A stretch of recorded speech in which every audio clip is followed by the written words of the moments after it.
Hello दोस्तों, स्वागत है आपका अपने यूट्यूब चैनल SBC क्लासेज में। आज अपन फिर राजस्थान का एक नया टॉपिक लेके आए हैं जिसका नाम है राजस्थान की नदियाँ। तो आज अपन राजस्थान की नदियों के बारे में पार्ट फर्स्ट पढ़ेंगे। जो भी प्रीवियस ईयर में एग्जाम में क्वेश्चन पूछ लिए गए हैं वो क्वेश्चन अपने यहाँ से लिए हैं। तो अगर आपने हमारे यूट्यूब चैनल SBC क्लासेज को अभी तक सब्सक्राइब नहीं किया तो सब्सक्राइब करें, अपने मित्रों के साथ ज़्यादा से ज़्यादा शेयर करें। चलो आज का वीडियो अपन स्टार्ट करते हैं। आज का फर्स्ट क्वेश्चन क्या है राजस्थान की नदियों से संबंधित कि आयड़ जो नदी है, आयड़ नदी का संबंध या आयड़ नदी को और किस नाम से जाना जाता है? बुज नाम से जाना जाता है या बेडच नाम से जाना जाता है या बनास नाम से जाना जाता है या चंबल? जो आयड़ नदी थी वो किस नदी को कहा जाता है? तो जो आयड़ नदी थी उसको क्या कहा जाता है? बेडच। तो इसका ऑप्शन हो जाएगा राइट बी। जो बेडच नदी है उसको ही आयड़ नदी कहा जाता है और ये उदय सागर में गिरने के बाद इसका नाम हो जाता है उदय सागर, उदयपुर में। आगे नेक्स्ट क्वेश्चन की बात करें। क्वेश्चन नंबर सेकंड है कि किस नदी के प्रवाह को छप्पन का मैदान कहते हैं? जो कौन सी नदी है जिसके प्रवाह क्षेत्र को छप्पन का मैदान कहा जाता है? जो बनास नदी है उसके प्रवाह क्षेत्र को छप्पन का मैदान कहा जाता है या चंबल को कहा जाता है या माही को या लूनी को? तो बात करें जो छप्पन का मैदान, तो जो अपने माही नदी है इसके प्रवाह क्षेत्र को छप्पन का मैदान कहा जाता है। अगर माही नदी की और बात करें तो इसको कांठल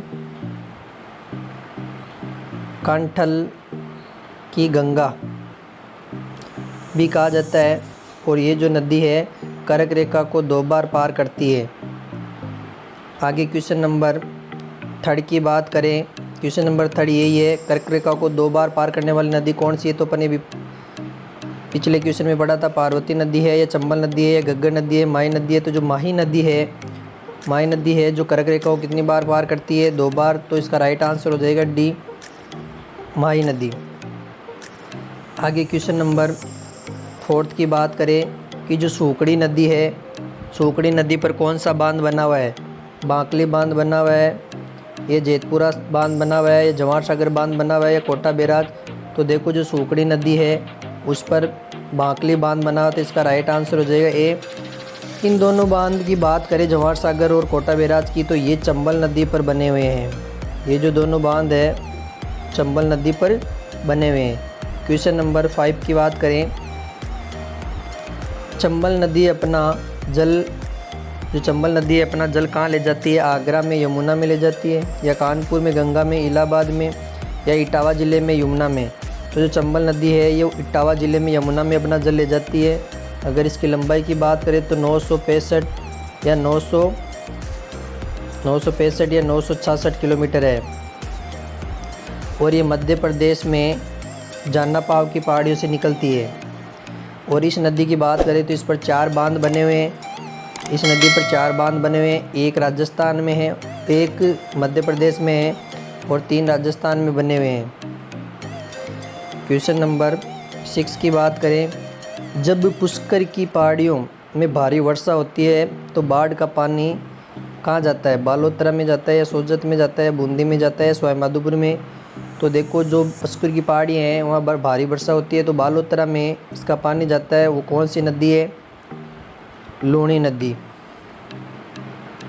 और लूनी नदी का उद्गम है अजमेर में नागपाड़ से।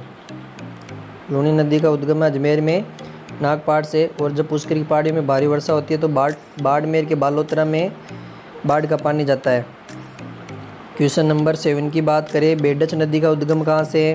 तो देखो बेडच नदी इसको आयड़ नदी के नाम से जाना जाता है। अपन ने पिछले क्वेश्चन में पढ़ लिया था कि बेडच नदी इसको आयड़ के नाम से जाना जाता है।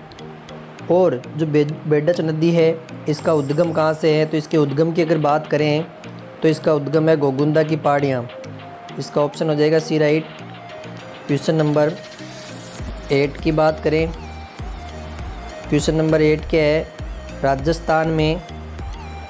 पूर्णतः राजस्थान में प्रवाहित होने वाली सबसे लंबी नदी। देखो सबसे लंबी नदी की बात करें तो चंबल है और पूर्णतः राजस्थान में प्रवाहित होने वाली सबसे लंबी नदी की बात करें तो वो है अपने बनास। इसका राइट आंसर हो जाएगा बी। और जो बनास नदी है इस पर बिसलपुर बांध बना हुआ है टोंक जिले के टोडा रायसिंह कस्बे में। चलो नेक्स्ट क्वेश्चन की बात करें। क्वेश्चन नंबर 9 की जो चंबल परियोजना है वो किन राज्य की परियोजना है? किन राज्यों की संयुक्त परियोजना है? तो आपको बताना है राजस्थान गुजरात की है या राजस्थान मध्य प्रदेश की है, या राजस्थान उत्तर प्रदेश की है, राजस्थान बन जाएगी। तो अपने पिछले क्वेश्चन में पढ़ा था कि जो चंबल नदी है उस पर 4 बांध बने, एक मध्य प्रदेश में, 3 राजस्थान में। तो इसका मतलब जो ये चंबल परियोजना है वो किन 2 राज्यों की परियोजना है? इसका आंसर राइट हो जाएगा बी, राजस्थान और मध्य प्रदेश की संयुक्त परियोजना है। आगे क्वेश्चन नंबर 10 की बात करें। क्वेश्चन नंबर 10 है कि चंबल नदी का उद्गम कहाँ से है? आपको ये बताना है कि जो चंबल नदी है उसका उद्गम कहाँ से है, चंबल नदी कहाँ से निकलती है। तो ये भी अपन ने बात कर ली थी कि चंबल नदी कहाँ से निकलती है, नाग पहाड़ से निकलती है, या रावली की पहाड़ी से, जानापाव की पहाड़ी से, गोगुंदा की पहाड़ी से। देखो जो चंबल नदी है वो जानापाव की पहाड़ियाँ MP में पड़ती है, यहाँ से इस चंबल नदी का क्या है, उद्गम है। तो इसका राइट आंसर हो जाएगा सी। आगे क्वेश्चन नंबर 11 की बात करें कि निम्न में से राजस्थान के कौन से ज़िले में कोई भी नदी प्रवाहित नहीं, ऐसे कौन से 2 ज़िले हैं या ऐसा कौन सा ज़िला है जिनमें कोई भी नदी प्रवाहित नहीं होती है? तो देखो बीकानेर में भी कोई नदी प्रवाहित नहीं होती, चूरू में भी कोई प्रवाहित नहीं होती।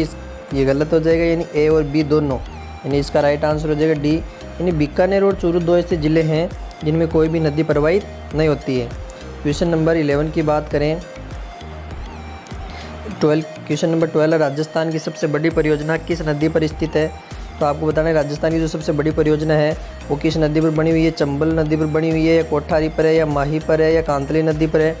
तो बात करें राजस्थान की सबसे बड़ी परियोजना चंबल नदी पर स्थित है, और जो चंबल नदी है इसको चर्मणवती नदी भी कहते हैं।